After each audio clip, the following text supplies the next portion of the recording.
Graças a Deus. Cumprimento os irmãos com a paz do Senhor. Quem está feliz com Jesus hoje? Então encontra uma pessoa bem bonita do seu lado e dê um sorriso para ela. Ficou difícil, hein? Você vai ter que se contentar com o que tem aí do seu lado mesmo, viu? Sem perder tempo, abra a sua Bíblia comigo no Evangelho segundo escreveu São Lucas. Lucas capítulo de número 24. Deus está aqui. Lucas capítulo de número 24 e o versículo de número 49.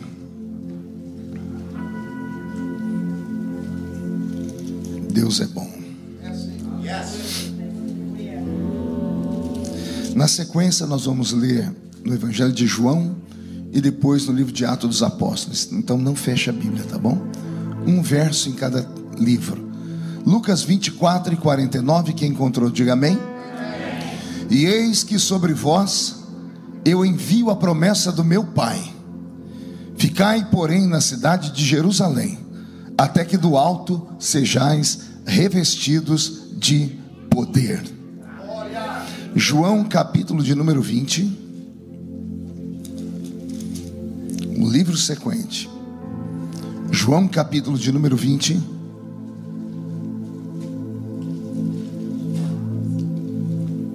Deus está aqui. Versículo de número 22. Capítulo 20, verso 22. E havendo dito isso, assoprou sobre eles e disse-lhes: recebei o Espírito Santo. Atos dos Apóstolos, capítulo 1, basta só virar uma página. E o versículo de número 8. Atos 1, verso 8. Mas recebereis a virtude do Espírito Santo que há de vir sobre vós, e ser-me-eis testemunhas, tanto em Jerusalém, como em toda a Judéia e Samaria, e até aos confins da terra. Amém, igreja? Feche a Bíblia, coloque no banco, na cadeira. Pegue na mão da pessoa mais perfumada do seu lado. Eu pedi para você aquela hora olhar para alguém bonito. Teve gente que não mexeu o pescoço, então pelo menos perfumado deve ter alguém, né? Isso. Aperta a mão da criatura com carinho até ela falar aleluia. Aleluia! Pentecostal que não faz barulho, está com defeito de fabricação, não é? Vamos orar? Pai, nós te exaltamos, nós te glorificamos, e nós entendemos que dentro de alguns minutos, e esta linda igreja ficará pequena para o tamanho da glória que o Senhor vai mandar do alto dos céus. Os que vieram tristes começarão a saltar de alegria. Os que vieram se arrastando não voltam para casa se arrastando. Hoje voltarão voando nas asas de um novo tempo. E antes que eu comece a revelar os seus segredos, cerque esta igreja com a sua presença. E num raio de 5 quilômetros, onde houver um demônio alojado, eu dou a esses demônios segundos para sumirem daqui. Porque se não sumirem, serão queimados pelo poder da sua glória, que aqui será derramada. Rasgue os céus sobre nós. Manda anjos de fogo descerem aqui. Que estes anjos desçam, trazendo brasas de fogo nas mãos. Comecem a esparramar estas brasas entre nós. E onde houver um crente cheio do Espírito Santo, pega ele nesta noite, Jesus, e mostra o caminho da verdadeira e poderosa adoração. Fala conosco, fica conosco. É o que eu te peço agora. E toda a igreja diz: os que podem, tome seu assento aplaudindo a Jesus, porque Ele é bom, porque Ele é maravilhoso. Glória a Deus. Estava vendo aqui as crianças apresentarem a cantata de Natal e me deu uma pena, porque quando elas ficarem mais velhas vão lembrar de tudo isso. Vão falar: o que eu fiz, meu Deus? E eu estou falando como alguém que tem experiência. Eu toda vez que chega a época de Natal vai me dando uma angústia, que eu lembro que eu era garoto na igreja, e como eu era muito espalhafatoso, falava demais, sempre me colocava para fazer jogral, né? Alguém lembra de jogral? Quem inventou isso não devia estar em paz, né? E aí a gente ia lá passar vergonha, né? E tinha um jogral que todo ano a igreja repetia, era a Revolta dos Astros. Aí tinha alguém fantasiado de sol, alguém fantasiado de lua, e eu era a estrela de Belém. Você ri porque não era você. Colocava na minha cabeça uma estrela, e eu com a roupa branca parecia a Estátua da Liberdade, né? E tinha que ficar erguendo os braços, gritando: eis que o menino nos nasceu, e um filho se nos deu. Jesus, eu lembro disso, me dá angústia, né? Ainda bem que a cantata de Natal pode ser transformada num culto pentecostal, né? Posso ouvir glória a Deus por isso? Antes de pregar, como é a minha última passagem por aqui, eu quero agradecer o pastor Erasmo, a pastora Gisele, por terem nos recebido aqui com tanto carinho. Vocês têm um amigo lá no Brasil, tá? E o que precisar, dá um grito, tá bom? Obrigado por ter recebido a mim, pastor Roberto Marinho. Pastor Roberto entrou na casa do Erasmo, desequilibrou a despensa deles por uns 3 meses. Quem já leu o livro do profeta Joel deve lembrar que lá tem 4 categorias de gafanhoto: migrador, cortador, está tudo na barriga dele ali. A sorte de Jesus na multiplicação dos pães é que ele não estava lá. A história seria contada diferente: e faltou 12 cestos cheios. Jesus é bom, né? Aos amigos aqui, o pastor Renato, que saiu lá de New Jersey para cuidar da gente, né? Hoje completam 10 dias, né, Roberto? Nós estamos aqui pregando todo dia. Teve dias de pregar 2 vezes num dia. E aí pegamos esses climas completamente diferentes, né? Choque térmico. Ele gripou, eu gripei, e eu estou aqui só pela misericórdia, né? Saímos ontem, preguei ontem à noite em Atlanta, foi um culto lindo. E aí hoje viemos para cá de manhãzinha, perdemos o voo cancelou, ficamos o dia inteiro no avião. Saímos do aeroporto direto para cá. Aí o pastor Erasmo teve piedade, me deu algo para comer, né? Porque tem irmãos que convidam a gente, falam: não, nós vamos cuidar do Senhor igual cuida de um anjo, né? E eles levam a risca. Anjo não come, não dorme, não descansa, né? Anjo é aquele ser transcendental, né? Mas o pastor Erasmo cuidou da gente. Então eu peço que a igreja ore para Jesus me dar a voz aqui, amém? Posso ouvir mais um glória a Deus? Eu creio que numa festa como essa, onde nós comemoramos o dia ou o aniversário do nosso Salvador, conhecendo bem Ele como eu conheço, acredito que o melhor presente que Ele gostaria de receber era ver você incendiado pelo Espírito Santo. Assim como um pai e uma mãe, na medida em que os filhos vão crescendo, eles esperam que no aniversário, ao invés do filho dar um presente material, dê ao pai orgulho e alegria, porque isso é o melhor presente que o filho pode dar. Então que nessa noite nós possamos dar a Jesus o melhor culto que nós demos esse ano já. Lembrando que isso aqui não é uma missa, com todo respeito às missas. Isso aqui é um culto de adoração. E é um culto pentecostal. E pentecostal que não abre a boca para respirar mata o pregador do coração. Então, para eu não ter um infarto no miocárdio, abre essa sua boca, enche esse lugar de grito, de alegria, de gritos de glória, né? Ai, Jesus é bom. Eu li 3 textos com vocês essa noite, na sequência, em 3 livros do Novo Testamento: Evangelho de Lucas, Evangelho de João e Atos dos Apóstolos. 3 livros magníficos da Bíblia, cada um com uma direção. O Evangelho de Lucas, escrito por um médico grego. Como é que pode um médico, isso já fala que era um homem rico e importante, grego, vindo de uma civilização extremamente avançada já para o seu tempo? São os gregos os pais da filosofia, são os gregos os pais da medicina. Embora os egípcios tenham aprimorado a medicina nasce com Hipócrates lá na Grécia. Como é que pode um moço grego, médico de família grega, que desde criança aprendeu a adorar o panteão lá do Monte Olimpo, que estavam lá a figura de Zeus, Hades, Poseidon, Diana, Afrodite, Hera, Hércules, Teseu e tantos outros deuses, como pode um homem deixar tudo para trás e seguir um carpinteiro? É porque esse carpinteiro não era normal. É o único carpinteiro do mundo que dá jeito em pau que nasce torto. Dizem que pau que nasce torto não tem quem dá jeito, né? Até encontrar o carpinteiro de Nazaré. Porque quando encontra o carpinteiro de Nazaré, ele aplana e faz com que tudo fique perfeito. Então imagine, eu li aqui um versículo escrito por um médico grego. Lucas manda um recado para todas as pessoas. O evangelho não é só para os pobres. Embora as pessoas insistam em afirmar, principalmente os intelectuais, principalmente esse pessoal que acha que tem o rei na barriga, dizem que só vai para a igreja de crente pessoas que não sabem ler nem escrever, que geralmente só tem 2 dentes na boca, o zagueiro e o atacante. E eles se enganam, porque o evangelho não é para a mente, o evangelho é para o coração. Vou falar de novo para ver se você entende. O evangelho não é para a mente, o evangelho é para o coração.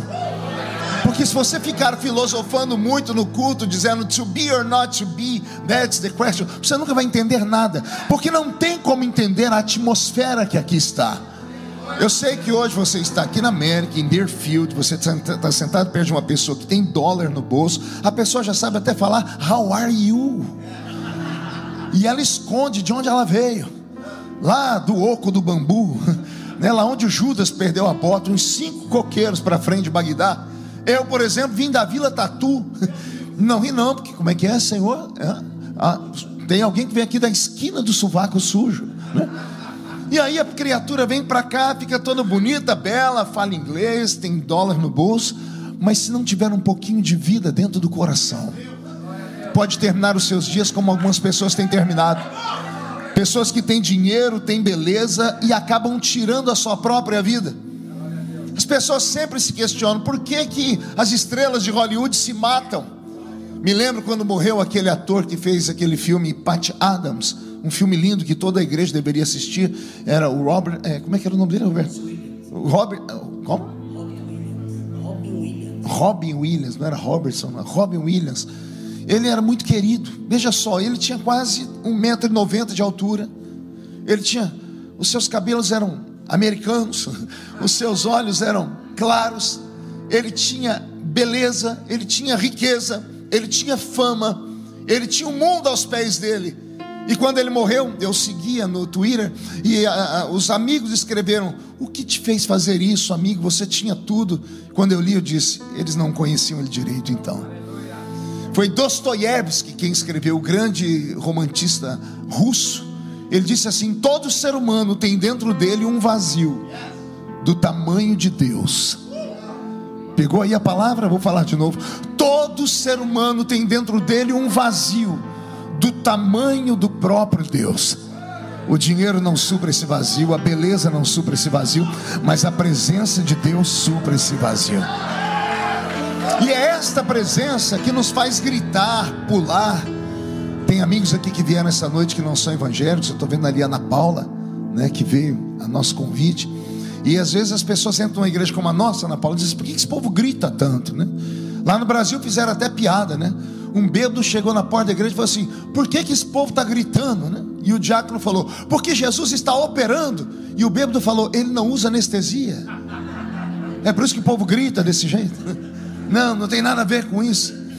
É que há algo dentro de nós que nos leva a gritar. Eu sou um homem preparado, eu escrevi 22 livros, não sou uma pessoa burra, intelectualmente eu li uns 6.000 livros, tenho umas 3, 4 formaturas, mas quando o Espírito do Senhor desce sobre mim, eu esqueço os anéis de formatura, eu esqueço até onde estou e eu entro no reteté de Jesus. E alguém pode dizer assim: mas isso é loucura. Mas é claro que é loucura. Quem diz que o evangelho é para pessoas normais? Os normais estão em casa agora, tomando champanhe, se preparando para amanhã. Só vem para um culto como esse quem é maluco. Malucos por Jesus. Pessoas apaixonadas por um Deus eterno, grandioso, poderoso, majestoso. Olha as histórias que a gente escuta dentro de uma igreja. Uma virgem deu à luz a um filho. Só louco acredita nisso. Aí vem o outro louco aqui e diz assim: além da virgem ter dado à luz a um filho, esse filho dela morreu um dia e ressuscitou 3 dias depois. Deixou a tumba vazia. Só acredita nisso quem usa o coração. Se usar a mente, não vai bater, as contas não vão fechar, porque não é pela intelectualidade, é pela sensibilidade. E eu queria saber se tem alguém sensível do seu lado. Tem? Então levanta Levante a mão direita para o céu comigo, todos. Coloque a mão no ombro de quem está do seu lado com carinho e respeito. Agarre a criatura para mim, agarrou. Chacoalhe ela até ela ficar irritada. Não, mas com vontade, isso. Diga, Deus te trouxe aqui para isso. Sacode, diga, para isso. Deus te trouxe aqui para dar um sacode na sua fé. Vai sacudir a sua história, o seu ministério, a sua casa, para que 2022 você chegue com a cabeça erguida. E só há uma maneira disso acontecer: você precisa ser cheio ou cheia do Espírito Santo.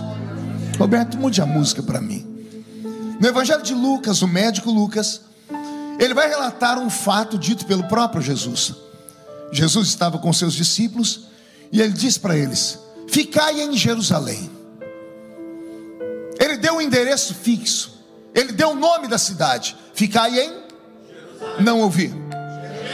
A pergunta que eu fiz quando li esse versículo, pastor Erasmo, foi essa: por que Jerusalém? Haviam cidades extremamente mais importantes nos tempos de Jesus. Havia, por exemplo, Atenas, que era a capital do mundo intelectual, onde os filósofos caminhavam e falavam sobre a arte da oratória, e falavam sobre como refutar assuntos. Se Jesus quisesse que o Espírito Santo ficasse famoso no mundo todo, ele teria falado: ficai em Atenas, era perto ali. A Grécia fica perto de Israel. E o Espírito Santo desceria num lugar extremamente famoso. Mas ele não disse Atenas, ele disse Jerusalém. Por que ele não disse ficai no Cairo, no Egito? O Egito era a capital de toda a arte feita com barro do mundo antigo.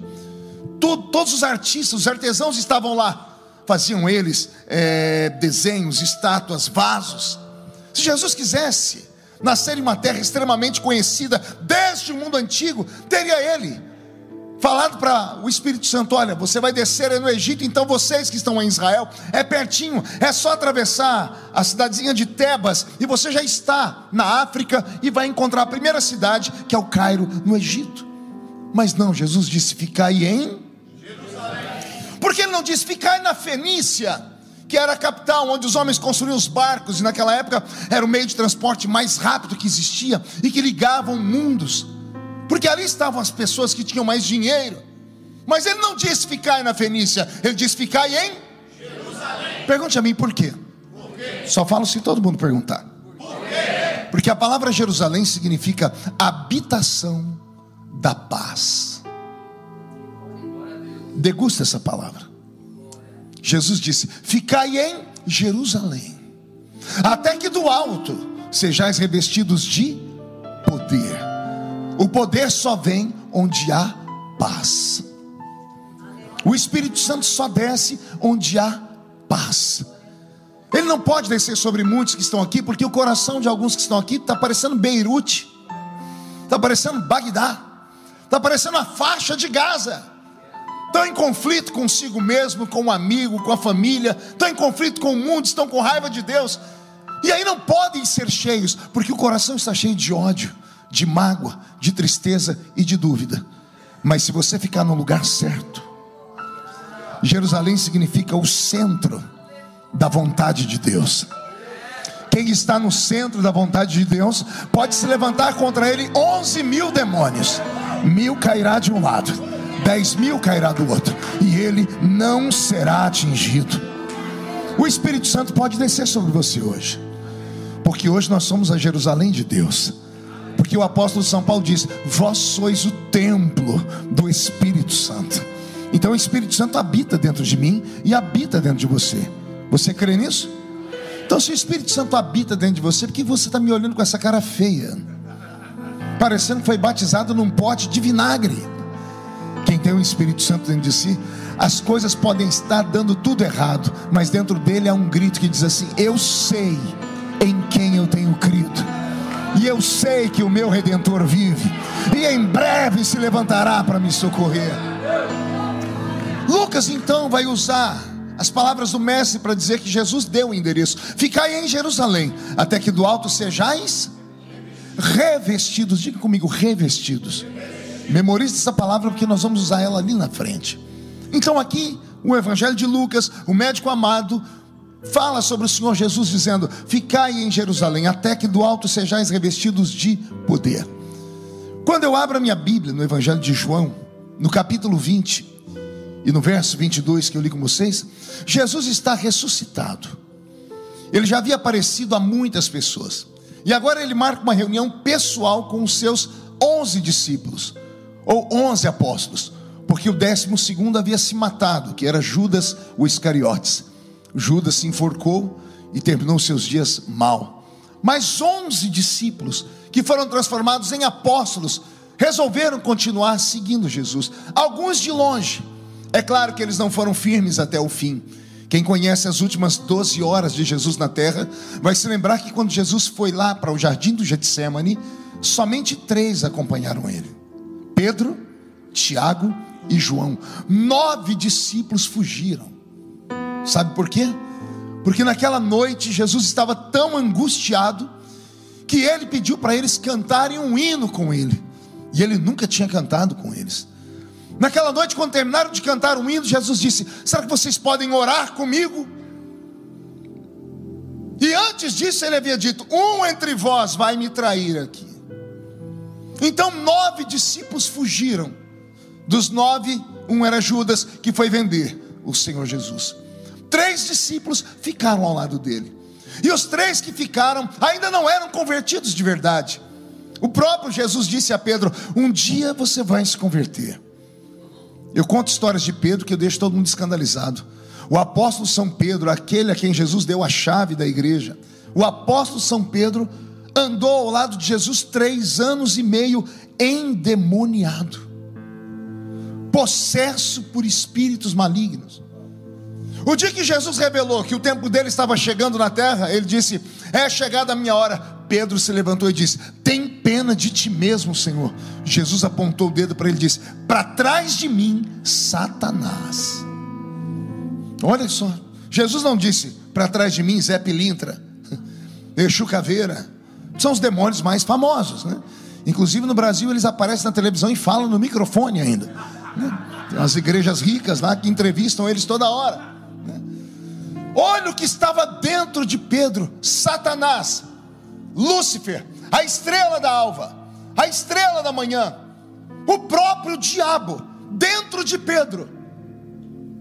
E Jesus nunca mandou Pedro embora, só nesse dia.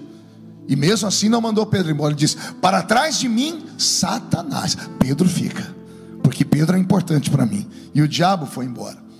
Por que esses discípulos não haviam se convertido ainda? Porque eles viam Jesus como se fosse um mágico, como se Jesus fosse um milagreiro mesmo. E nos tempos de Jesus não era difícil encontrar pessoas que operassem com sinais naquela terra antiga. Se você ler no livro de Atos dos Apóstolos, você vai encontrar um outro Jesus chamado Bar Jesus, que era um mágico, um feiticeiro. Então havia nos tempos de Jesus muito misticismo, e alguns que faziam milagres, e quem lê a Bíblia sabe que isso era comum. Ora, voltemos no Egito. Moisés leva o seu cajado na frente de Faraó, ele joga o cajado no chão e o cajado vira uma cobra. Vêm os magos do Egito, os feiticeiros do Egito, e transformam também varas em cobras. Eles conseguiram reproduzir quase todos os milagres que Moisés havia feito. Então a obra de feitiçaria era muito pesada naquele tempo. Então os discípulos caminhavam ao lado de Jesus, mas não conheciam ele ainda. Eles estavam encantados pelos sinais, estavam encantados pelos milagres. E Jesus não curava porque esse era o maior ministério dele, não. As curas e os sinais eram uma maneira dele fisgar as pessoas. Era a isca. Ele jogava a isca, as pessoas viam sinais e paravam para ouvi-lo, e então ele pregava para eles, e a palavra dele criava vida dentro deles. Se os sinais fossem tão importantes, Lázaro estaria vivo até hoje. Alguém encontrou Lázaro por aí? Não? O que aconteceu com Lázaro? Ninguém sabe. Fala aí. Morreu, mas ele não tinha ressuscitado. O infeliz morreu 2 vezes. Alguém viu o cego enxergando por aí, o Bartimeu? Alguém encontrou aí o filho da viúva de Naim, que ressuscitou também? Todos os sinais que Jesus fez só tinha um único propósito: atrair as pessoas para perto, porque Jesus não queria salvar só o corpo deles, porque o corpo deles para nada prestava, o pó volta ao pó. Jesus queria salvar a alma deles, o espírito deles, porque esse sim é eterno. E aí então aqui em João capítulo 20, verso 22, Jesus está ressuscitado. Diga comigo, ressuscitado. É interessante que você memorize essa palavra, ressuscitado. Ele não estava glorificado. O corpo que saiu da tumba, pastor Erasmo, era um corpo de carne e osso, sem sangue, porque todo o sangue ficou no alto do Gólgota, e todo o sangue escorreu pela terra, para que essa terra fosse curada. Quando Jesus ressuscitou, ele não pegou o sangue de volta, porque se ele pega o sangue de volta, nós perderíamos a nossa salvação. Então ele vem ao mundo, morre na cruz, o seu sangue fica. O corpo que sai de dentro daquela tumba é um corpo ressuscitado. Tanto que quando ele apareceu aos discípulos, e estava Tomé dentro da sala, ele chegou em Tomé e disse: Tomé, põe o teu dedo aqui na minha ferida, e veja que eu estou vivo. Então o corpo que saiu da tumba tinha marcas nas mãos, nos pés, no lado direito. Era um corpo ressuscitado. É com este corpo ressuscitado que Jesus vai aparecer aos discípulos no capítulo 20 de João. E quando ele olha para eles, e eles olham para ele, eu imagino o encontro. Eu imagino aqueles 11 homens olhando para Jesus no capítulo 20 de João, e eles emocionados, eles acreditando que de fato tudo que ele havia falado era verdade. Eles se lembraram que ele disse: destruam este templo e 3 dias depois eu vou reconstruí-lo. No dia eles entenderam que era o templo de Herodes, mas Jesus falava do próprio corpo dele: matem o meu corpo, me enterrem, 3 dias depois eu saio vivo de dentro da tumba. Mas eles não entenderam isso. Eles não entenderam quando ele dizia assim: o meu reino não é desse mundo, o meu reino é eterno. Mas nesse dia, quando eles viram aquele corpo ressuscitado, viram as cicatrizes nas mãos e nos pés, eles se converteram de verdade. E quando eles se converteram, Jesus deu um presente para eles. Pergunte qual? Jesus fez assim, ó.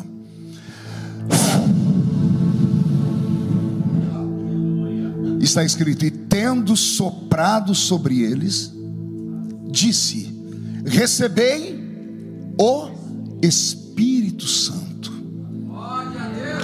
Tem irmãos aqui que já tinham lido o texto, mas nunca tinham percebido. Até esse momento os discípulos não tinham o Espírito Santo.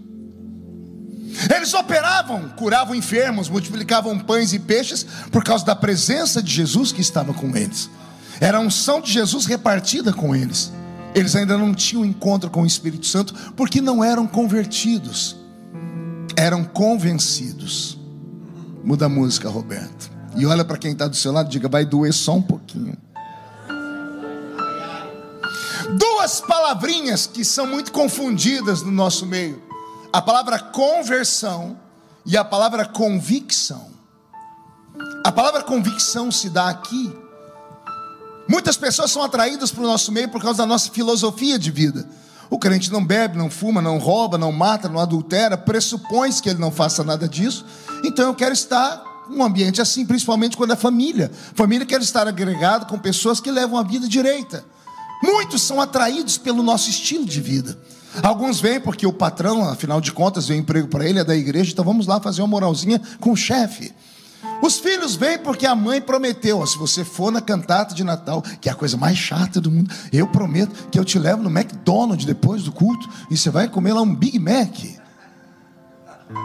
O rapaz é brasileiro, chegou aqui, não quer nada com Jesus, mas gostou da moça, e por causa da moça vem à igreja, e ele até se fantasia de ovelhão, mas por dentro é só um lobo mesmo. As pessoas são convencidas, mas não são convertidas. A convicção se dá aqui, a conversão se dá aqui. Eu conheço um crente convertido quando ele me dá a paz do Senhor. A paz do Senhor dele não sai da boca para fora, vem aqui de dentro. Você já encontrou pessoas assim que você não quer sair de perto delas? Você quer bater papo, quer ficar com ela porque ela transmite paz. O crente convicto é uma praga. Você chega perto dele todo animado, naquele culto alegre, você diz: a paz do Senhor, irmão. Ele olha assim e fala: nhô. Pegou aí? A paz do Senhor, nhô. A pessoa não tem nem paciência de repetir: a paz do Senhor. Você pergunta: você tem mãe? A criatura diz: nem pai. É para encurtar a conversa. A pessoa fica o culto inteiro olhando o pregador com esse olho seco, parecendo olho de sapo que morreu num dia de enchente. O culto é pentecostal, mas a boca não abre nem para respirar. Boca de aço, segura aí. Língua de ferro e queixo de concreto. Mas graças a Deus que esses não vieram aqui hoje. Só veio gente viva para cá nesse lugar.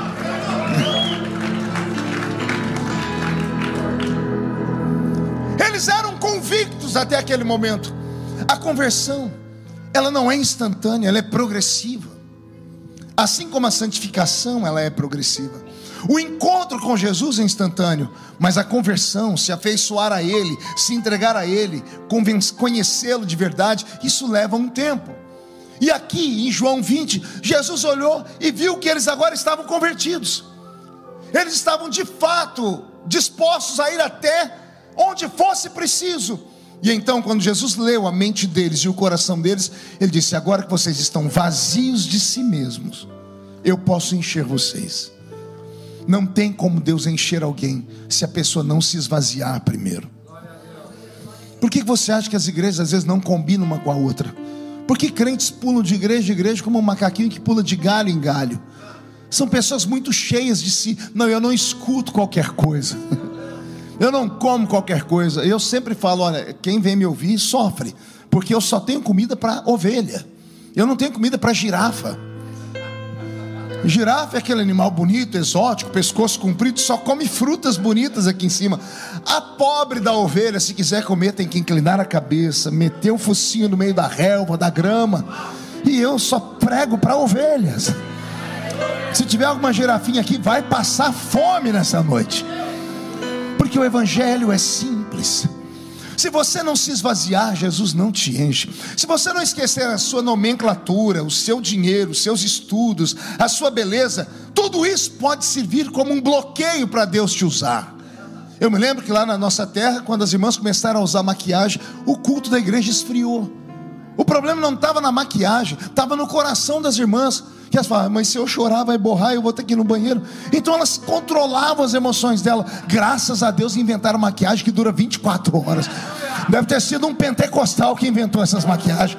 Agora a mulher pode chorar, pode pular, pode gritar, plantar bananeira, porque isso é a alegria do nosso culto.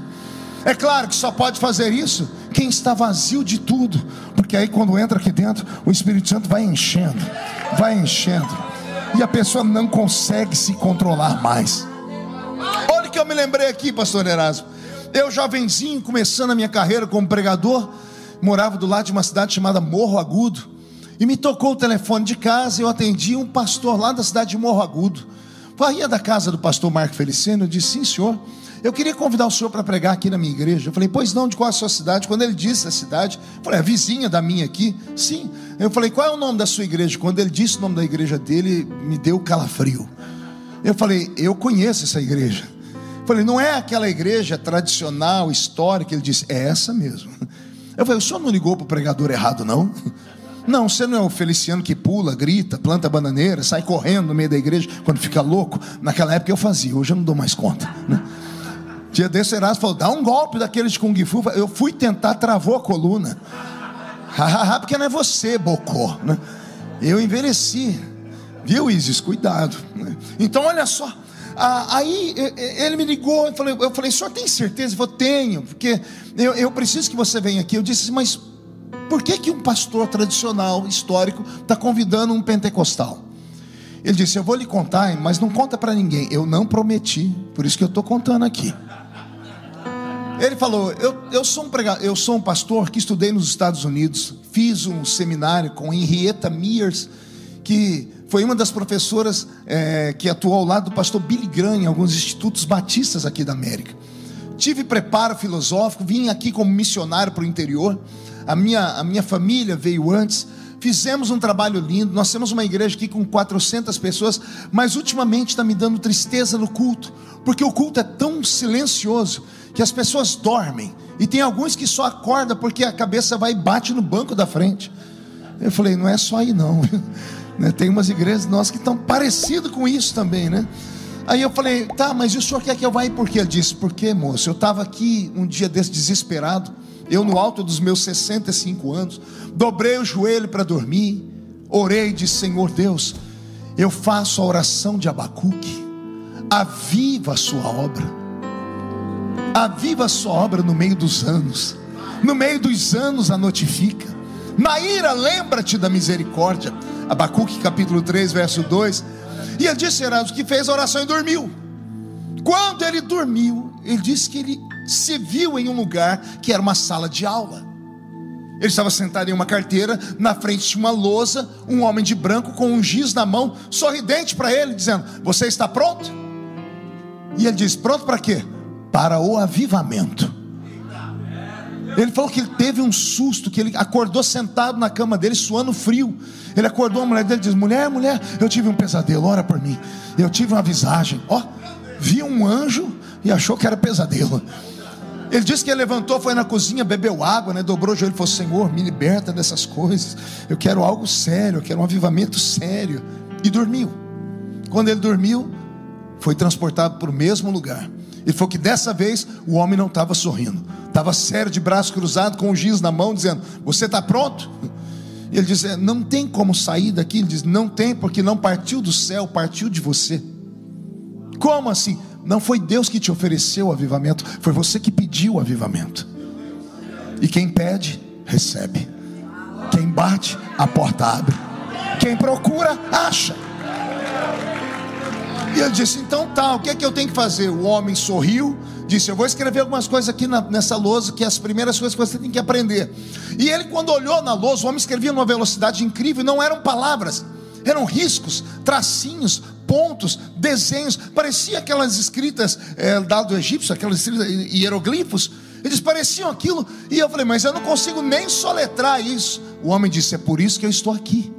E o homem apontou para a primeira desenho e disse, isso aqui fala-se assim, assim, assim. Agora repita o que eu falei.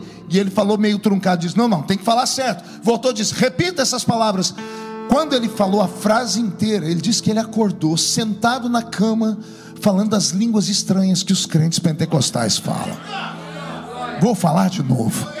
Ele foi batizado com o Espírito Santo dormindo. E ele falou que toda vez que vinha uma alegria no coração dele, ele ia falar em português, saía tudo aquelas palavras. Ele disse, Deus, o que é isso? E ele lembrou de Atos dos Apóstolos capítulo 2. Estavam todos reunidos no mesmo lugar, quando de repente veio do céu um som, como de um vento forte, impetuoso, que encheu toda a casa onde estavam assentados. E foram vistos por eles línguas repartidas como que de fogo, as quais pousaram sobre cada um deles. E todos foram cheios do Espírito Santo, e começaram a falar em outras línguas, conforme o Espírito Santo lhes concedia que falassem. E ele falou para mim, só que como eu sou pastor há 40 anos desse ministério, eu estou com medo de contar para a igreja, eles me expulsarem daqui, chamando de heresia. Eu já estou velho, eu preciso que a igreja me sustente. Então eu falei aqui para eles que tinha um moço que Deus tem usado muito aqui no interior, que eu ia chamar ele aqui para ele dar uma explicação para nós o que é esse movimento. E o senhor tem que vir aqui nos ensinar. E eu fui, pedi para o meu grupo de oração, umas irmãs de oração lá, elas oraram, disse, eu vou lá, vocês têm que ficar me guardando em oração. Quando eu cheguei na igreja, eu quase tive um infarto do miocárdio. Assembleiano, 30 anos atrás, a nossa igreja, a gente até para respirar tinha uma cota de oxigênio. Se respirasse mais, a gente era excluído, né? O homem sofria, mas a mulher sofria mais. Mulher não podia pintar a unha, não podia cortar o cabelo, não podia passar batom, não podia passar maquiagem. Eu lembro do meu pastor pregando sobre os 7 espíritos que Jesus tirou de Maria Madalena. Alguém já leu isso na Bíblia? Que Jesus expulsou 7 espíritos de Maria Madalena. Meu pastor achou o nome dos espíritos: espírito da unha pintada, espírito do cabelo cortado, espírito da saia rachada, espírito da bota comprida. Imagina, culto de doutrina. E eu aprendi, e o que a gente aprende, a gente vai. Eu cheguei nessa igreja e quando me colocaram, eu estava sentado aqui de costa para todo mundo, fui o primeiro a chegar, não vi ninguém. Quando ele me chamou para o púlpito, eu olhei para trás, aquelas mulheres parecendo uma árvore de Natal, aqueles homens com as barbas esquisitas, tinha um lá de short. Eu falei, é hoje que eu vou falar do inferno aqui. Assembleiano. Quando eu falei, Senhor, me segura, o Senhor disse, você não veio aqui para isso. Você tem uma missão, fala para ele sobre o Espírito Santo. Eu falei, Senhor, mas se eu ficar olhando eu não vou aguentar. O Senhor disse, então prega olhando para a parede. E eu preguei olhando para a parede. Eu pregava para cá, quando eu olhava para cá eu perdi o caminho de onde eu estava pregando. Eu fechava o olho e pregava para cá, porque eu não era acostumado a ver aquelas pessoas, porque na minha igreja era tudo pecado. E aí eu preguei, gente, aquele silêncio, Roberto, só escutava 2 barulhos. Pergunte qual? Meu pulmão, quando eu parava de falar, e os mosquitos que voavam. Eu engoli uns 2 ainda. E você ri porque não era você, bocó, né? Quando eu terminei de falar sobre a saga do Espírito Santo à luz da Bíblia, os dons, a glória, a graça, eles estavam me olhando com aquele olho estufado. Eu falei, e agora, Senhor? O Senhor disse, põe esse povo de pé e ora com eles. Mas antes disso, como lá era uma igreja tradicional, o pastor não sentava no púlpito, ele sentava do lado. E eu vi que de vez em quando o pastor da igreja, o velhinho lá, ele se agarrava no banco aqui embaixo e ele fazia assim.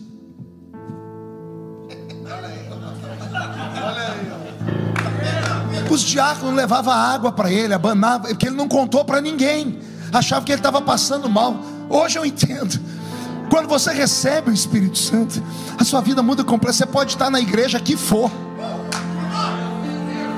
falou a palavra, ela testifica com o Espírito da gente. Eu já passei vergonha, eu fui em igrejas tradicionais do Brasil quando era menino. Quando o pregador pregava, eu dava a gritar. Eu dizia, um diácono, aqui não pode não, moço. Pô, mas eu estou sentindo. Então o senhor vai sentir na sua igreja, aqui não pode. Ninguém sentia, só você. Um homem falou, ninguém sente, só você sente. Por quê? Ah, hoje eu sei porque só eu sinto. Eu estava ligado e funcionando. Ah, ó que tá vindo revelação do céu. Ligado e funcionando. Diga comigo, ligado e funcionando. Tem gente que está ligado, mas não está funcionando. Tem gente que está igual aparelho de som à televisão da sua casa. Está ligada na energia, mas só tem uma bolinha vermelhinha acesa escrito stand-by.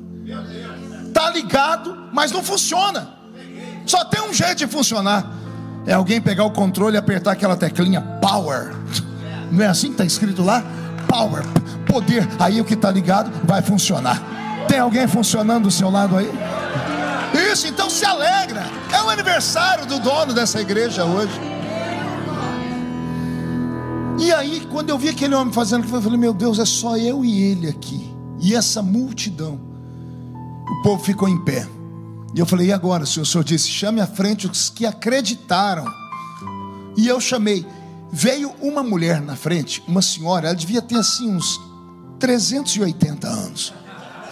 Ela não viu o dilúvio, mas pisou no barro que sobrou na terra, né? Descobri que ela era a matriarca da igreja, filha de um missionário americano que fundou a igreja lá. Ela ainda falava um português meio arrastado. E ela veio, mas ela não veio com cara de paz. Ela veio para me afrontar. Ela ficou na minha frente, e todo baixinho invocado. Ela ficou na minha frente olhando assim, falei, Jesus, eu vou pegar essa mulher. Ela está me afrontando. Quando ela veio mais umas 30 pessoas com ela. Ninguém vinha. Demoraram assim também uns 5 minutos para alguém levantar. Quando ela levantou, veio mais uns 30. E ficaram todo mundo me olhando. Eu falei, e agora, Senhor? O Senhor disse, pede para alguém cantar uma música e você desce e põe a mão. Ó, a ignorância do jovem pregador. A Bíblia diz para não colocar as mãos precipitadamente, Senhor. Mas não era isso. Eu não queria colocar a mão naquelas mulheres com aqueles cabelos, com aqueles brincos, com aquele jeito, aqueles homens daquele jeito. Não era a minha cultura. E o Senhor falou comigo, se você não põe a sua mão, eu ponho a minha. Eles sabiam cantar aqui ali no eu navegarei no oceano do Espírito e ali adorarei ao Deus do meu amor. Esse aí, eu levantei as mãos e falei, seja o que o Senhor quiser, e danei a gritar, a invocar. De repente eu escutei um grito, eu abri o olho, a velha. Jesus pegou a velha. Ela deu um grito e deu um pulo, foi para morreu. Ela foi andando para trás, ela começou a orar em línguas. Os que estavam aqui vieram encostar, segurar ela. Quando encostaram nela, começaram a pular também. Jesus batizou naquela noite quase todos que vieram à frente com o Espírito Santo. Eu olhei para o pastor, ele deu um pulo, ele disse: é isso que esta igreja precisa. Até hoje esta igreja está lá do lado da minha cidade, e hoje ela é fogo puro. Mas o que eu quero dizer com isso? Eu quero dizer que o avivamento existe de verdade, mas Deus não é como os espíritos que descem em centros de feitiçaria. O Espírito Santo é diferente de todos os demais espíritos que você já ouviu falar. Todos os demais espíritos que encarnam em pessoas, eles não pedem para entrar.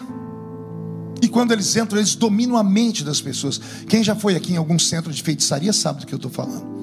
A pessoa está lá quieta, vem alguém, sopra um charuto na cara da pessoa, a pessoa começa a enverga as mãos, a pessoa muda a voz.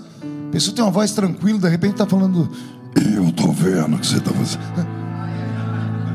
Não temas. Quem já viu isso acontecer? Aí a pessoa faz o que nunca fez, ela bebe litros de cachaça, ela come vidro, come carne em estado de putrefação, bebe urina. Eu já vi coisas horríveis. E aí quando a pessoa cai em si, quando ela volta, o espírito, o encosto sai. Ela diz assim: onde estou? Quem sou eu? A pessoa não lembra de nada, porque os espíritos que descem nesse lugar não respeitam o ser humano. Por isso chamam o ser humano de cavalo. Cavalo só presta para você sentar em cima dele. O Espírito Santo não desce sobre cavalo, ele só vem sobre as ovelhas. Ele não domina a mente do homem, ele trabalha em comunhão com o homem. Ele dá dons ao homem. Primeira carta de Paulo aos Coríntios, capítulo 11, capítulo 12. Existem 9 dons na galeria do Espírito Santo. Só que a chave que abre a porta dos dons chama-se batismo com o Espírito Santo. Aquele que recebe o batismo com o Espírito Santo e ora na língua dos anjos, ele recebe uma chave. E com esta chave ele pode abrir esse armário espiritual e receber dons de curar enfermos, interpretação de línguas, palavra do conhecimento, dons de operação de maravilhas, interpretação de línguas, eu já falei, discernimento de espíritos, dom da fé. Existem 9 dons do Espírito Santo. E por que eu estou falando isso aqui? Porque esta igreja do Senhor Jesus, e esta igreja nasceu debaixo de milagres, debaixo de sinais, debaixo de prodígios e debaixo de maravilhas. Eu sei que tem irmãos aqui que vieram do Brasil e vieram de igrejas que eram fogo puro. Subiam um monte para orar, viam visões. Lá no monte viam gravetos pegar fogo, ouviam profetas falar. E detalhe, profetas que só tinham 2 dentes na boca, o zagueiro e o atacante. A maioria era analfa de pai e o resto era beta de mãe. Mas quando eles falavam na terra, Deus ficava de pé no trono para responder. E lá você era mais alegre, mais fervoroso, mais animado, você pulava. A senhora até encarnava uma Miriam, dançava no espírito, entrava na glória. Aí veio para esse país onde tudo mana leite e mel, está numa igreja mais bonita, tem tudo. Aí fica aí parecendo que está sentado em um teatro. Os crentes modernos não querem mais ouvir uma palavra como essa, querem participar de um stand-up. Quero ver alguém contar uma piadinha para eles rirem. Eu ainda sou assembleiano raiz. Eu acredito que quando nós nos reunimos, uns têm salmos, outros têm testemunhos, e aí a gente sai da terra e entramos nas regiões celestiais. E nas regiões celestiais, os dons do Espírito Santo se manifestam. Alguém acredita que Deus ainda faz? Então reage, pelo amor de Deus. Reage, anima-te. Não, pastor, calma aí, pastor. Eu dava gritos lá no Brasil porque eu era ignorante. Eu era lá do meio do mato, eu não conhecia. Agora eu sou uma pessoa estudada, anel de formatura no dedo. Então eu não preciso mais ser aquele crente menino. Gente, como é ruim estar numa casa sem criança.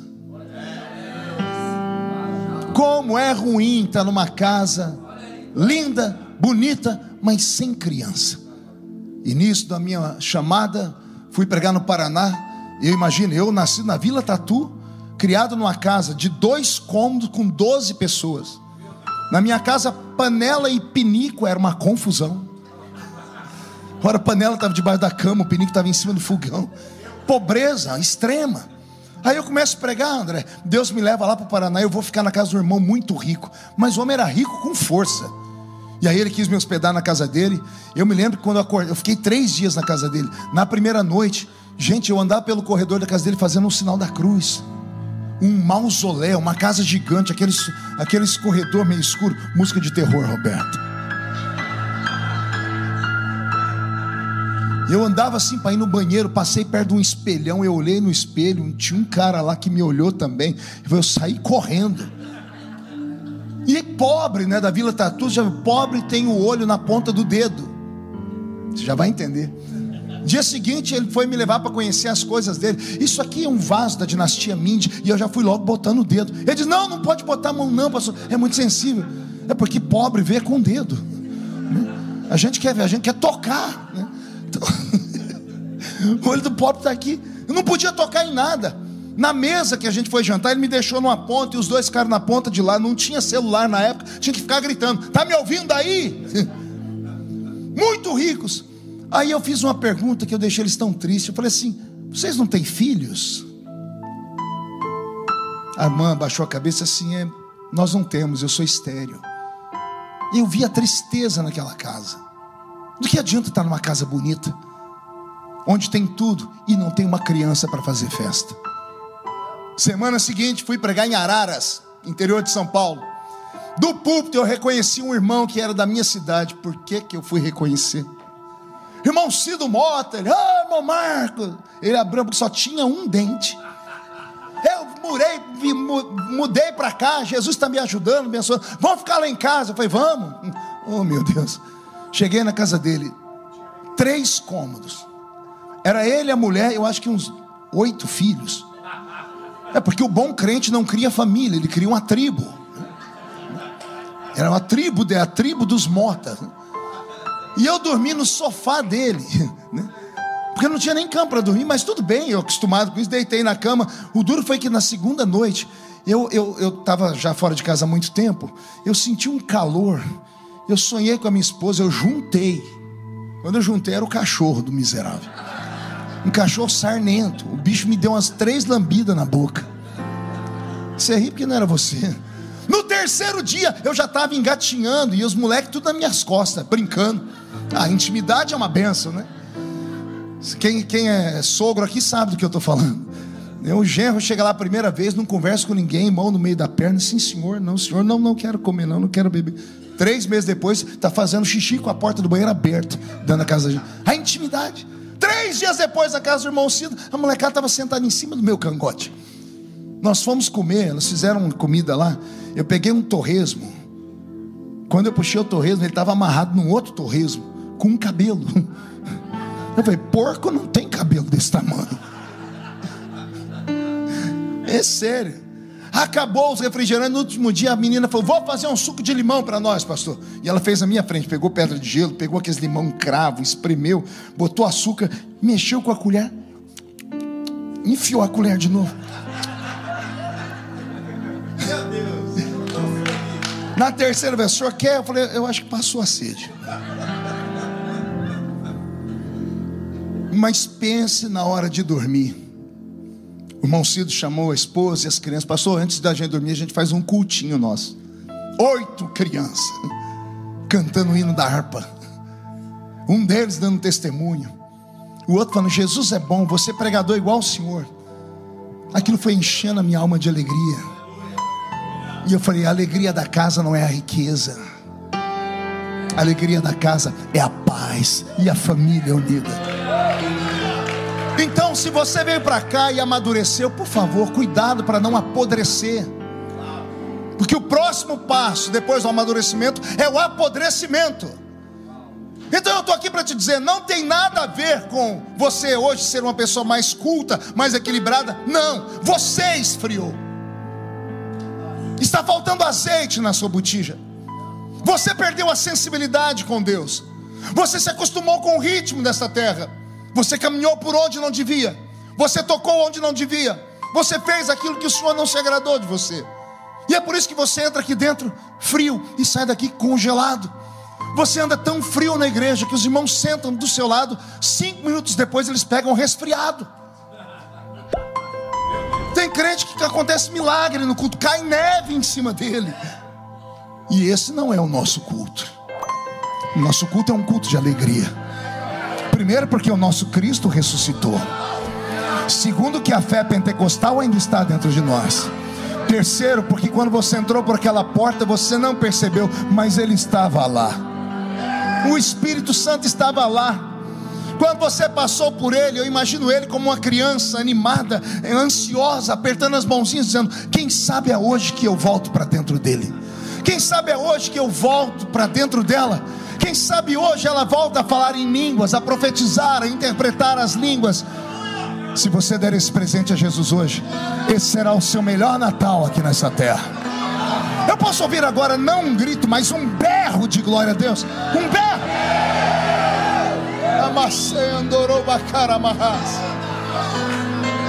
Mas o Espírito Santo só pode descer quando a casa está limpa. E aí Jesus soprou sobre eles. Sabe o que eu lembrei aqui, pastor Erasmo? Posso estar enganado, mas pessoalmente foi a segunda vez na Bíblia que Deus soprou. A primeira vez foi quando Ele criou Adão. Fez Adão do pó da terra, do barro. Quando o boneco estava pronto, a Bíblia diz: e Deus foi nas narinas do homem e fez assim.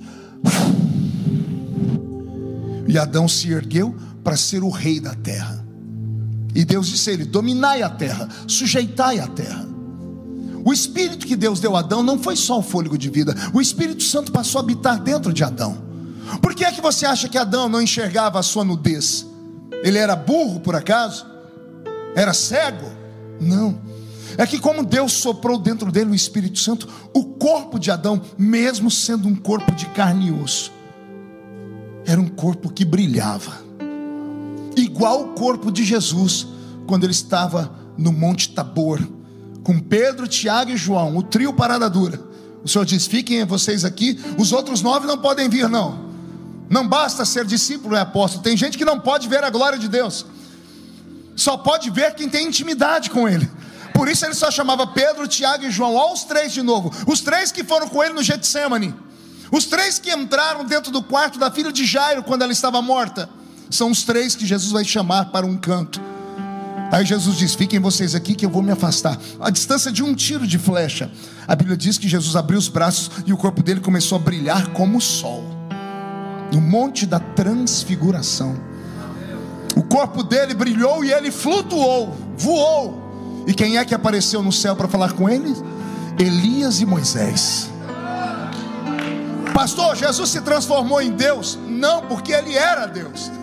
O que foi que aconteceu? O corpo dele, de carne e osso, em estado de pureza, o estado original do Adão. O que é que a Bíblia diz sobre Jesus? Jesus é o segundo Adão.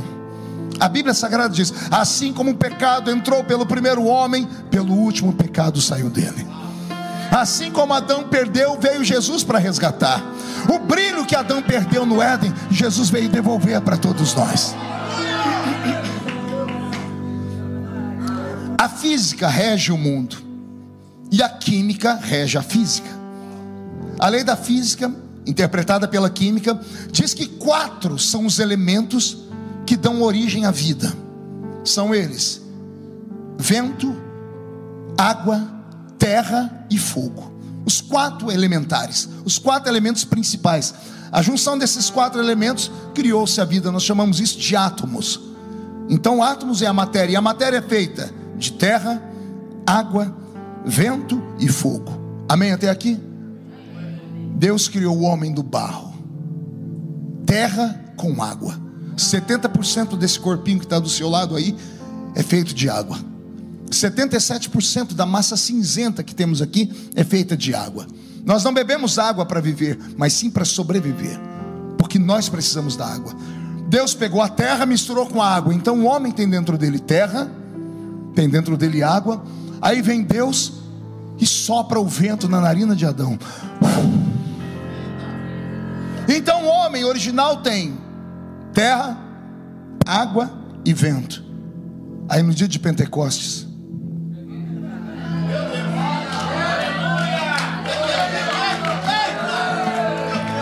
alguém pegou.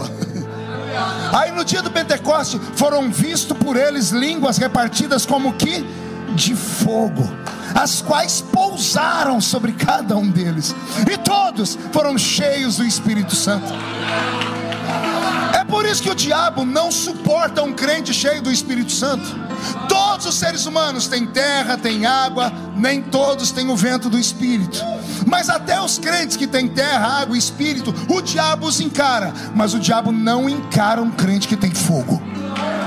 O diabo não aceita, ele não suporta. Porque aí nós temos a plenitude da criação dentro do homem. Você precisa de fogo.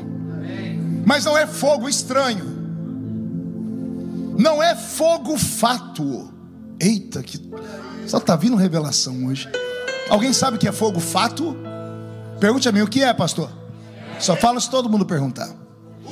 Só se perguntar fazendo biquinho. Ah, que povo fofo. Fogo fátuo, Renato, é um fogo que só aparece em cemitério. Uma tumba fechada há muito tempo, os gases que ficam presos lá dentro, por causa do que sai do corpo, do estado de putrefação, e não tem para onde ir, eles ficam enclausurados. E de vez em quando eles conseguem romper. E quando sai esse gás que fica dentro da tumba, e ele encontra com oxigênio puro, ele cria uma combustão. Por isso que pessoas diziam que viam fantasmas em cemitério, porque os gases saíam e encontravam oxigênio e virava fogo fátuo, um fogo azul. Fogo fátuo, fogo de cemitério. Aqui não pode ter fogo de cemitério. Aqui tem que ser um fogo do céu. Não é fogo que o homem acende, porque o que o homem acende, o homem apaga. Não é fogo que vem de baixo. Ficai em Jerusalém, até que do alto sejais revestidos de poder. É esse fogo que você tem que buscar, esta graça que você tem que receber.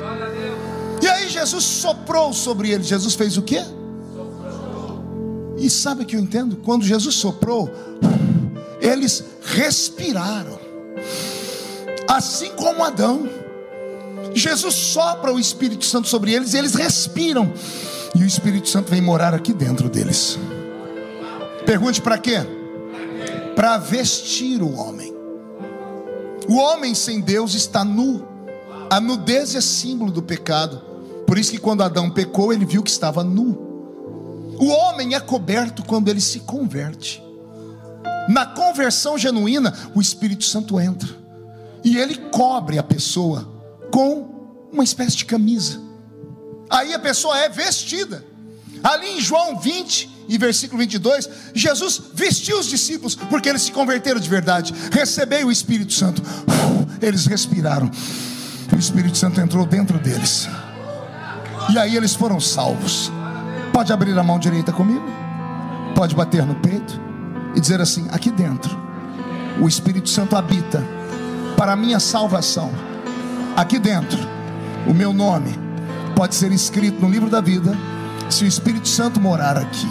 Então diga: Ele está aqui para a salvação. Segure a mão aí. Só que em João 20, verso 22, Jesus disse: recebei o Espírito Santo. E eles respiraram e ele entrou dentro deles. Mais tarde, porque o evangelho de Lucas foi escrito antes do de João. João foi o último evangelho a ser escrito, porque ele estava na ilha de Patmos, escreveu o seu evangelho, depois foi escrever Apocalipse. Lucas já havia dito: ficai em Jerusalém, até que do alto sejais revestidos. É por isso que os discípulos saem dali, em Atos capítulo 1, vão lá para o pé de um monte. Eles já estavam vestidos, mas Jesus disse: vocês podem ser revestidos. Pode tirar a mão do peito. Existem duas maneiras de ter o Espírito Santo. Uma é aqui dentro, a outra é aqui em cima. Aqui é para salvação, aqui é para unção, aqui é para você ir para o céu, aqui é para você encarar a terra. Aqui você vê anjos, aqui você agarra demônios e os espanca. Aqui você pode até falar do amor de Cristo, aqui você opera no amor de Cristo, você traz os dons do Espírito Santo à sua presença. E aqui a resposta que todo crente faz. As igrejas evangélicas tradicionais que creem na Bíblia, mas não creem nos dons do Espírito Santo, esses homens e mulheres vão para o céu? Vão, porque a salvação não é aqui, ela é aqui. A salvação é a conversão. Pastor, então por que eu quero receber aqui? Aqui é um upgrade. Pedro tinha o Espírito Santo aqui, acabou negando Jesus, mas depois que o Espírito Santo veio aqui, ele pulou no meio de uma multidão e com uma pregação ganhou 3.000 almas para Jesus. Esta é a diferença. O crente cheio do Espírito Santo, ele tem ousadia, ele tem intrepidez, ele tem autoridade. É como se rasgasse diante dele uma película e ele visse a outra dimensão. Porque se você acredita que você fala em outras línguas sem nunca ter estudado, você pode acreditar em qualquer coisa. Você pode ser um oráculo de Deus na terra, você pode ser um vidente de Deus na terra, você pode ser alguém que vai trazer o invisível à existência. Mas isso acontece com gente maluca, porque os equilibrados têm dificuldade nisso. Até o glória a Deus das pessoas equilibradas é diferente, é mais coloquial, é glórias a Deus. Deus quer te dar algo que você precisa, ou Ele quer devolver o que você já perdeu. Ele quer que você se lembre de onde você veio, para você nunca perder a sua identidade. Porque se perdermos a nossa identidade, nós que somos crentes já velhos, a gente dá conta e encara o mundo. Nada nos tira dos caminhos do Senhor, nada me escandaliza, homem não me escandaliza, religião não me escandaliza. Agora pergunte por quê? Porque os meus pés estão fincados em uma rocha, e os meus olhos viram, os meus ouvidos ouviram, meu coração sentiu. Deus é real. Eu tinha sonhos quando criança, visões. Eu estou aqui debaixo de profecias que se cumpriram. Eu vi o sobrenatural. Por isso nada me tira da casa do Senhor. Agora eu não posso dizer a mesma coisa dos seus filhos, não posso dizer a mesma coisa dos seus netos, porque os nossos filhos não firmam, porque eles não veem, eles não ouviram, eles vivem no mundo de lendas. E a culpa é nossa, porque nós nos esfriamos, nós deixamos a velha prática da oração, nós deixamos a velha prática do jejum, nós deixamos a velha prática da consagração. Nós quisemos de repente conhecer tanta coisa profunda e esquecemos que o Evangelho é simples. Porque quando criança eu via Jesus batizar com o Espírito Santo alguém que cantava o hino 15 da harpa. Ainda lembra dele ou não? Foi na cruz onde um dia eu vi, e o céu descia. E porque hoje, com toda a parafernália de instrumentos que nós temos, com toda a luz colorida, com todo o ar-condicionado, com poltronas almofadadas, com todo o luxo e com todo o conforto, nós não recebemos mais nada. A culpa não é do ambiente, a culpa é nossa. O Espírito Santo quer tomar você de novo, Ele quer voltar para a sua vida. Jesus quer revestir você. Eu estou vestido com essa camisa, mas como eu sou mais fraquinho do que muitos aqui, tem frio que eu não suporto, eu tive que me revestir com esse paletó. Revestir é ser vestido 2 vezes. Quero crer que todos, se não todos, quase todos que estão aqui já foram vestidos com o Espírito Santo. Tem o seu nome escrito no livro da vida, foram perdoados os seus pecados, mas nem todos estão revestidos com o Espírito Santo. E para isso você tem que buscar. Para isso não adianta só entrar aqui na igreja e ficar olhando o pregador. O Espírito Santo é como um beija-flor, só vai em flor aberta. Flor fechada, o beija-flor passa direto. Não basta a flor estar aberta, tem que ter um pouquinho de mel dentro dela. Tem que ter paz, alegria. Aí o beija-flor vem e dá um beijinho na flor. O Espírito Santo está voando aqui. É sério. Pastor, e por que eu não estou recebendo ele? Muda a música, Roberto, para encerrar. Quando o Espírito Santo veio sobre Jesus, lá em Lucas, ou em qualquer um dos evangelhos que fala do seu batismo, a Bíblia diz que o Espírito Santo veio sobre Jesus em forma corpórea de uma... Não ouvi? Qual passarinho? Uma águia? Urubu? Pomba? Então diga comigo, pomba. Por que ele veio em forma de uma pomba? Não seria melhor ele ter descido em forma de uma águia? Porque os crentes quase idolatram a águia. Tem até crente águia. Não é? Tem uns pastores andam com um anel com a cabeça de uma águia aqui. Você chega no gabinete pastoral, tem uma águia. É o crente águia. A águia voa acima da tempestade ou ela voa no meio da tempestade? A águia enxerga até 3 km de distância. Ela voa a uma velocidade de quase 300 km por hora. Quando a águia atinge a idade de 30 anos, ela encontra uma penha, uma montanha, e ela voa com toda a velocidade que tem para cima da montanha. E quando ela vai chegando perto da montanha, ela arma as suas garras e o seu bico. E ela bate com as garras e o bico para quebrar as unhas e o bico. A dor que ela sente é insuportável. Aí ela entra no meio de uma penha e fica esperando o bico nascer de novo, e nascer as unhas de novo. Aí ela vive mais 30 anos. Por isso é chamada de rainha dos céus. Ora, o Espírito Santo vai descer sobre o Filho de Deus. Por que ele não desce em forma de uma águia? Pergunte por quê? Porque a águia é uma ave de rapina. Ela mata. Quando está com fome, ela come carne em estado de putrefação. Ela cisca coisa podre, fedorenta, suja. A águia tem no estômago dela fel, um ácido gástrico, para diluir a carne podre e os ossos dos animais que ela come. A águia, o urubu, o corvo são aves de rapina. A pombinha não. A pombinha é uma das únicas aves que ela é da linha das ovíparas. Ela não come carne em estado de putrefação. Ela não tem fel no estômago. Por isso é chamado de símbolo da paz. O Espírito Santo desceu sobre Jesus porque Jesus estava puro.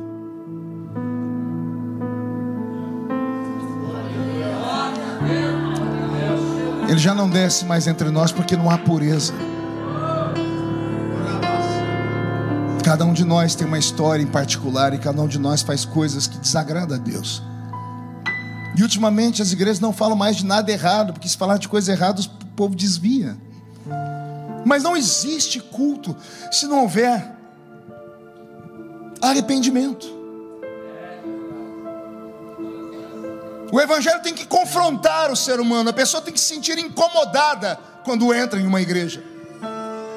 Ela tem que lembrar o que Jesus fez, do sacrifício dele na cruz, das 3 horas que ele ficou pendurado naquele maldito madeiro, que teve as suas mãos e seus pés furados, 460 cortes nas suas costas, feitas por aquele maldito chicote azorrague, ramando de Pôncio Pilatos, mais de 2 litros de sangue perdido em uma noite, cicatrizes para todos os lados do corpo, sem nunca ter errado. A Bíblia diz que ele sobe ao Gólgota como uma ovelha muda sobe ao matadouro. Ele ficou em silêncio para que pudéssemos fazer barulho aqui dentro. Vou tentar falar para ver se você entende. Ele ficou em silêncio para que aqui dentro você pudesse gritar, saltar, se jogar debaixo dessas poltronas, ser pelo menos agradecido a Ele. Você sabia que quando Jesus foi crucificado, se ele ficasse na posição em que a cruz foi plantada no alto do Gólgota por 15 minutos, terminaria o sofrimento dele? Porque quando ergueram a cruz, que pesava uns 250 quilos, mais o corpo dele, um homem de uns 80 quilos, Quando os soldados romanos levantaram mais de 300 quilos, é difícil levantar isso em 5, 6 soldados, não tinha como pegar direito. Um buraco feito no Gólgota, quando eles soltaram a cruz dentro daquele buraco, o impacto da madeira no chão fez o corpo de Jesus pender para frente. Por isso que nos filmes aparece a mão dele amarrada, porque se fosse só o prego poderia rasgar a mão dele e ele despencar lá de cima. Como ele veio para frente, os omoplatas dele oprimem o pulmão, comprimem o pulmão, 15 minutos, e ele estaria morto, sem oxigênio, terminaria o sofrimento. Ele sabia que ia morrer, mas por amor a mim e a você, ele arrumou força entre os dedos para segurar a cabeça dos pregos, os pés pregados, para trazer as costas para trás, porque ele sabia que Deus não aceitaria sacrifício de carne sufocada. A Bíblia diz que só há perdão de pecados se houver derramamento de sangue. Quando o animal morre sufocado, o sangue coagula. Jesus não poderia ter morrido daquele jeito, então ele sustentou o sofrimento por 3 horas. Nessas 3 horas ele viu o céu fechado, ele viu Deus de costas. Nessas 3 horas ele olhou para frente e viu as pessoas que ele alimentou com pães, com peixes, as curas que ele fez, e ninguém estendeu a mão para ele. Nessas últimas 3 horas ele olhou para baixo e viu que na hora do aperto só tem 2 tipos de pessoa que fica do lado da gente: a família e o melhor amigo. Porque foi João e Maria que ficaram ali. Só a família suporta as coisas ruins da vida da gente. Só a mãe não questiona, só o melhor amigo não diz: por que você foi fazer isso? Não, fica todo mundo aqui aos pés da cruz dizendo: nós estamos aqui com você até o fim. Olha só, ele está sofrendo e morrendo e mandando um recado para nós: cuida da sua família, cuida do seu melhor amigo. Ele fez tudo isso para que pudéssemos ter vida aqui dentro. E aí você vem para uma reunião como essa e não consegue se alegrar. Sai daqui, reúne com 3 pessoas lá fora que tem a língua maior do que a gravata do pastor Erasmo, para falar que o cantor desafinou na 2ª nota, o pregador falou que foi Moisés que fez a arca e não sabe nada de Bíblia. Porque nós nos pegamos a tantas coisas pequenas. Devíamos transformar um culto desse em um baile, bailarmos para Ele, dançarmos para Ele, nos alegrarmos para Ele. Imagine enquanto tem gente perdida lá fora, o seu nome está escrito no livro da vida aqui dentro. Você não merecia nada, como eu não merecia nada, mas Ele cruzou o nosso caminho. Para ser eleito deputado federal, eu precisei na última eleição 240 mil votos, senão não seria eleito. Para ser eleito morador do céu, fui eleito com um único voto: o voto do sangue dele derramado na cruz do Calvário. É por isso que o diabo te odeia, é por isso que o diabo te persegue, é por isso que ele arma ciladas. Tem gente aqui que não tem onde cair morto quando de lá vivo, e fica dizendo: por que as pessoas têm inveja de mim? Na verdade, elas não têm inveja do que você tem ou deixa de ter, elas têm inveja da paz que você transmite. Aquele que andou pelo santo dos santos em outro lugar não consegue viver. Você pode andar por aqui, por ali, por lá, mas de vez em quando alguém vai te parar e falar assim: você parece com Jesus, você fala a língua dele, a sua roupa parece com a dele, quem ficou perto dele ficou parecido com ele, você herdou o DNA de Deus. É por isso que o diabo te odeia, e a vontade dele era te matar, te trucidar, te destruir. E aqui nesta terra, onde a depressão quer ser amiga de todos, onde ela anda ao lado da sua prima gêmea, a solidão, é nesse lugar que ele cala as pessoas. Por isso nós temos que estar num lugar como esse, e de vez em quando achar um pregador barulhento, para ver se a gente acorda. Talvez a gente faz barulho: pastor, mas isso é fanatismo. Ah, meu Deus do céu. Eu estava lá na minha cidade um dia desses, recebi a visita de um amigo, estudou comigo, ficou importante, foi para fora do Brasil, mantemos contato. Ele foi na minha casa, conversou comigo. Depois de conversar um pouquinho, ele foi no nosso culto. Ele me chamou no canto e falou: Marco, a gente tem intimidade, eu posso falar? Eu falei: pode. Por que você dá esses gritos na igreja? Por que você pula, bate palma? O povo fica lá falando samambaia, samambaia. É língua estranha, ele entendia samambaia. Pô, vocês são fanáticos. Eu olhei para ele e falei assim: amigo, eu vou te falar o que é uma pessoa fanática. Eu conheço o seu Instagram, e eu vi a última Copa, você lá com a vuvuzela desse tamanho na boca, um chapéu de palhaço na cabeça, um rosto todo pintado, e ainda escreveu um cartaz dizendo assim: Galvão, filma eu, estou aqui, pagando o maior mico. Se não me falha a memória, quando o Brasil fez um gol, eu vi você beijando a boca do amigo do lado, que já devia estar no 3º ou 4º goró. Depois da segunda dose, a pessoa chama Jesus de Genésio, né? Aí você vem falar que eu sou fanático? Ah, mas vocês gritam aqui. Você grita gol lá. Você grita gol quando 22 homens com a perna rapada tá correndo atrás de um trem redondo. E vem me chamar de fanático porque eu grito na igreja? Eu grito na igreja porque o nosso time nunca perdeu. Eu grito aqui dentro porque aqui dentro só tem artilheiro. Eu grito aqui dentro porque quando esse culto terminar e vocês saindo por aquela porta, vão sair por aquela porta agarrando o diabo pelo chifre, esfregando o focinho dele no chão, chutando ele para o inferno e dizendo: o meu Deus ainda fala conosco. Só quem crê nisso faz mais um pouquinho de barulho nesse lugar.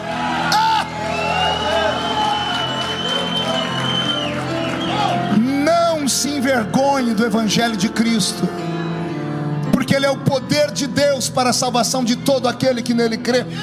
Aceitou o Evangelho? Aceita o pacote completo. Por favor, não caia nessa ladainha de neopentecostal. Faz isso não. Neopentecostal. O que é o neopentecostal?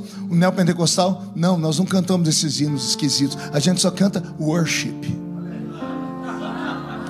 A vontade de pegar uma cinta e bater até a pessoa falar chibolete. Isso é um texto da Bíblia, né?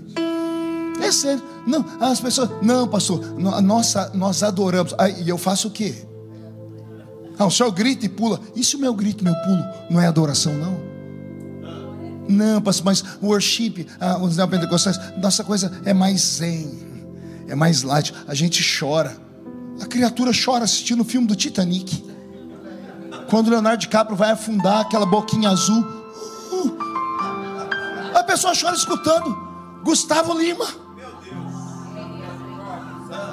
A pessoa chora escutando Marília Mendonça, que já não está mais aqui. E ela acha que só porque derramou uma lagriminha de crocodilo na igreja já está tudo bem. Não está tudo bem, não. Eu não prego para a alma. Isso é uma pessoa almática. A pessoa almática se emociona com tudo e acha que isso é Deus. Isso não é Deus. Eu não prego para a sua alma, eu prego para o seu espírito. Porque o espírito não precisa sentir, o espírito sabe. Ele sabe quem a pessoa é, quem é o seu Deus e o que está fazendo aqui. E se o espírito está dentro de você, deixa ele se alegrar nessa noite. Quem crê nisso, dá mais um grito, por favor. Fique de pé comigo. Para terminar, eu quero que você preste bastante atenção no que eu vou contar agora. Eu estava, algum tempo atrás, na cidade de Barretos. Quem conhece Barretos? Cidade do peão de boiadeiro. Mas eu não fui lá na festa do peão, não. Eu fui no hospital de oncologia. O maior hospital de oncologia das Américas está em Barretos. São milhares de pessoas com câncer que são tratadas ali diariamente. Acho que todo brasileiro tinha que ir lá um dia na vida e levar os filhos para ver o que é a vida de verdade. Você sente o cheiro da morte, você vê a morte, você vê o desespero no rosto das pessoas. E como eu, como deputado, envio emendas para ajudar o hospital, me chamaram lá para me mostrar. Quando eu vi tudo aquilo, eu estava passando mal já. Aí o médico disse para mim: deputado, o senhor pode ir comigo aqui na nossa área onde ficam as crianças? Como é que chama a parte que fica crianças? Pediatria. Eu falei: doutor, por favor, não, eu já vi tanta coisa. Se eu ver criança ainda sofrendo, ele falou: não, o senhor vai conhecer duas pediatrias. Uma pediatria onde o tratamento é o tratamento trivial, e uma pediatria onde nós estamos trabalhando agora com uma nova técnica para tentar ajudar as crianças com câncer. Eu falei: bom, se tem uma técnica nova, eu quero conhecer. Cheguei na pediatria normal, pastor Erasmo, porta branca, e bem na porta uma foto de uma enfermeira fazendo assim. Isso tem em todo o hospital. Lugar de silêncio, repouso. Quando nós entramos, salinha toda branca, crianças deitadas nos bercinhos brancos, muita coisa cromada, criancinhas carecas, tomando soro, algumas fazendo radioterapia, quimioterapia. O médico foi até os bercinhos, colocou o estetoscópio no peito, conversou com algumas delas, mas uma coisa tão triste que eu não desejo para ninguém. Saí dali para baixo. Ele disse: agora eu vou mostrar para o senhor o novo tratamento que nós temos. Chegou num outro lugar, outra pediatria. A porta era branca, mas não tinha nenhuma placa na porta. Ele falou para mim: deputado, não se assusta, tá? Ele enfiou a mão no bolso e tirou um nariz de palhaço vermelho, botou aqui. Ele abriu a porta e se jogou no chão. Quando ele se jogou no chão e eu olhei a sala era toda colorida. As enfermeiras viram, já pegaram, uma pegou uma buzina, outra pegou um pandeiro, um tambor. As criancinhas começaram a ficar em pé no berço, pular no berço. Todas elas tinham câncer igual as outras. Só que essas estavam carequinhas fazendo os seus trabalhos, mas começaram a rir e cantar. O médico fingia que caía, elas caíam na gargalhada. Ele fez elas cantar, gritar, pular. Eu estava no mesmo ambiente de pessoas morrendo com câncer. Só que eu saí dali alegre. Terminou, ele falou assim: esse é o nosso tratamento. Eu falei: mas vocês mudaram o remédio? Não. E está tendo resultado? Tá, pastor. Como? As crianças daqui estão recuperando mais rápido do que as de lá. Eu falei: mas por quê? Ele disse: alegria, barulho, dança, aplausos. Ele falou: nós entendemos que o câncer é uma célula morta. Quando ela está escondida, a pessoa vive. Quando a pessoa descobre que o câncer existe, ela definha. Em 3 meses ela vai embora. Principalmente se fizer cirurgia. Eu vi isso acontecer com meu pai, com pessoas da minha família. 3 meses, é uma coisa estranha. A pessoa não sabe, ela faz o que for preciso. Descobriu, começa a morrer. Porque a mensagem que essa célula morta manda para o cérebro é: a morte está chegando. O câncer é um nome poderoso e ele tem mais poder do que a vida. Ele falou: quando essas crianças começam a pular e gritar, o câncer recebe um grito das outras células, diz assim: nós não queremos morrer, nós queremos viver. E se o câncer é um nome ruim, nós temos aqui dentro um nome que está acima de todo nome. O nome de Jesus é maior do que o câncer, é maior do que a AIDS, é maior do que qualquer outra coisa. Por isso o Senhor está aqui hoje querendo renovar a sua vida. Vou pedir que todos inclinem a cabeça por um momento.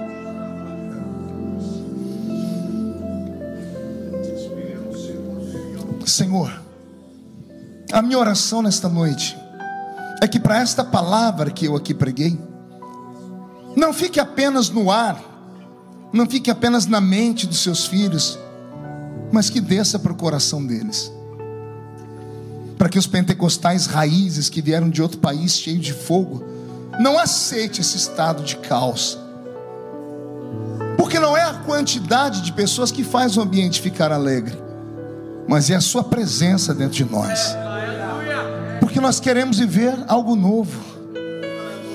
Foi isso que foi cantado aqui. Eu poderia chamar as pessoas à frente agora, Senhor, mas eu não vou fazer isso. Eu vou pedir para que o Senhor dê algo novo para elas, onde elas estão sentadas. Vem nos visitar hoje aqui. Nós queremos conhecer mais de Ti. Eu quero conhecer mais de Ti. Vamos convidar? Espírito vem, Espírito vem, Espírito Santo. Isso, fale com Ele como um amigo. Espírito vem, Espírito Santo. Ele está aqui. Vem me visitar hoje aqui. Pede com a alma aberta. Eu quero conhecer mais de Ti. Espírito vem, Espírito vem, Espírito Santo. Espírito vem, Espírito vem, Espírito Santo. Eu quero viver algo novo. Quer mesmo? faz meu coração arder de novo, fazendo todo medo desaparecer, trazendo sobre mim um novo amanhecer. Eu quero viver algo novo. Faz meu coração arder de novo, fazendo todo medo desaparecer, sai medo, trazendo sobre mim um novo amanhecer. Eu quero viver.